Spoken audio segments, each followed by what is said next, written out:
Pengertian kas. Kas dapat diartikan sebagai nilai uang kontan yang ada dalam perusahaan beserta pos-pos lainnya yang dalam waktu dekat dapat diuangkan sebagai alat pembayaran kebutuhan finansial yang mempunyai sifat paling tinggi likuiditasnya. Jadi biasanya kaitan dengan kas, memang kas ini merupakan aset tidak memberikan pendapatan atau pendapatan yang sangat kecil. Namun demikian, kas ini sangat penting untuk menjaga likuiditas perusahaan.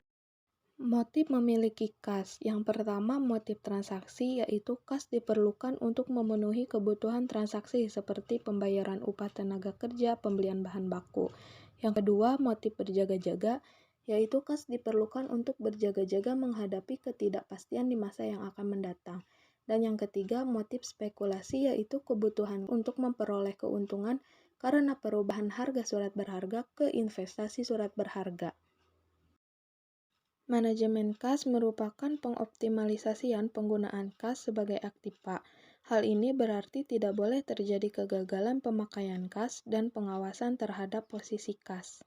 Karena kas tidak memiliki identitas kepemilikan likuid sehingga mudah dipindah tangankan, oleh karena itu kita sebagai manajer perusahaan perlu menyiapkan sistem pengendalian intern terhadap kas.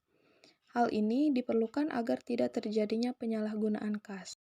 Tujuan kas. Yang pertama likuiditas, yaitu manajemen harus secara sadar menjaga likuiditas dan jumlah kas yang harus ada dalam perusahaan. Dan yang kedua earning. Earning adalah setiap pengeluaran perusahaan harus diarahkan untuk mendapatkan kemungkinan hasil yang lebih besar dibandingkan dengan kas yang dikeluarkan. Selain itu, manajemen juga harus menjamin pembayaran dilakukan secara ekonomis. 3 hal yang dilakukan oleh manajer keuangan ketika mengelola kas. Yang pertama, mempercepat pemasukan kas. Biasanya dengan penjualan kas, potongan kas, dan desentralisasi pusat. Yang kedua, memperlambat pengeluaran kas. Memperlambat pengeluaran kas ini tujuannya yaitu agar perusahaan memiliki kesempatan lebih lama untuk menggunakan kas. Namun juga perlu adanya pembatasan dengan cara pembelian kredit. Dan yang ketiga, memelihara saldo kas yang optimal. Selanjutnya, perencanaan kas. Aspek utama perencanaan kas adalah penyusunan anggaran kas, di mana manajer harus menyiapkan daftar kegiatan untuk mencari kas atau pendanaan, dan kegiatan menggunakan kas atau pengoperasian dan penginvestasian. Atau juga manajer harus membuat proyeksi kas inflow, kas in outflow, dan balance atau saldo. Selanjutnya, tujuan perencanaan kas. Yang pertama, menentukan sumber penerimaan kas. Biasanya, sumber penerimaan kas ini bisa dari hasil penjualan tunai dan penerimaan piutang, atau penjualan aset tetap. Dan yang kedua, penggunaan kas. Biasanya dari pengeluaran biaya produksi seperti biaya bahan baku, biaya tenaga kerja.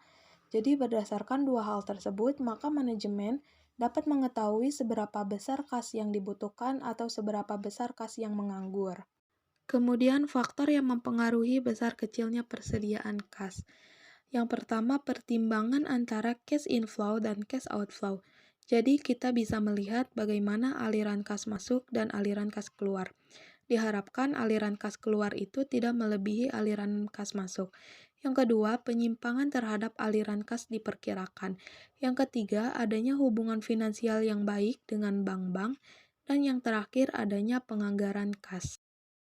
Materi selanjutnya yaitu safety level of cash balance. Merupakan saldo kas minimum yang perlu dimiliki oleh perusahaan untuk melindungi perusahaan dari resiko kesalahan-kesalahan saldo kas. Safety level of cash balance ini sebaiknya diterapkan untuk periode normal dan periode puncak. Periode puncak adalah periode di mana kebutuhan akan kas memuncak. Selanjutnya adalah rumus safety level of cash, di mana jumlah hari yang diinginkan dikali rata-rata pengeluaran kas. Kemudian untuk lebih jelasnya kita langsung saja ke contoh soal yang pertama. Di sini ada soal, perusahaan Arkana menerapkan bahwa safety level of cash harus cukup menutupi pengeluaran selama 7 hari. pengeluaran kas rata-rata sehari sejumlah Rp600.000.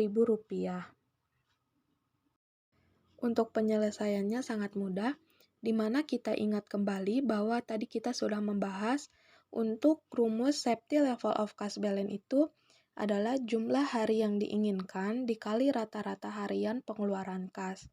Tadi pada contoh soal itu jumlah harinya adalah 7 hari dan rata-rata harian pengeluaran kasnya adalah 600.000.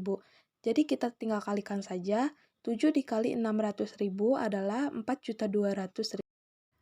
Lalu bagaimana jika selama 3 hari puncak dalam bulan Agustus, pengeluaran kas perusahaan Arkana berturut-turut adalah Rp750.000, Rp800.000, dan Rp850.000. Untuk penyelesaiannya, tinggal dibagi saja, jadi rata-rata pengeluaran kas dibagi dengan jumlah hari yang diinginkan.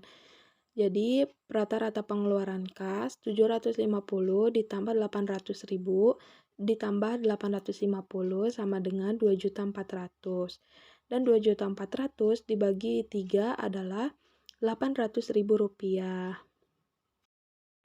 Selanjutnya, bila mana jumlah hari yang diinginkan pada periode puncak selama 5 hari, maka safety level of cash balance pada periode puncak perusahaan Arkana adalah, tinggal kita kalikan saja, jadi 5 dikali 800.000. 800.000 adalah hasil dari periode puncak selama 3 hari. Jadi 5 dikali 800.000 sama dengan 4 juta. Jadi kesimpulannya adalah manajemen kas adalah untuk memaksimalkan pemanfaatan kas tanpa mengabaikan likuiditas.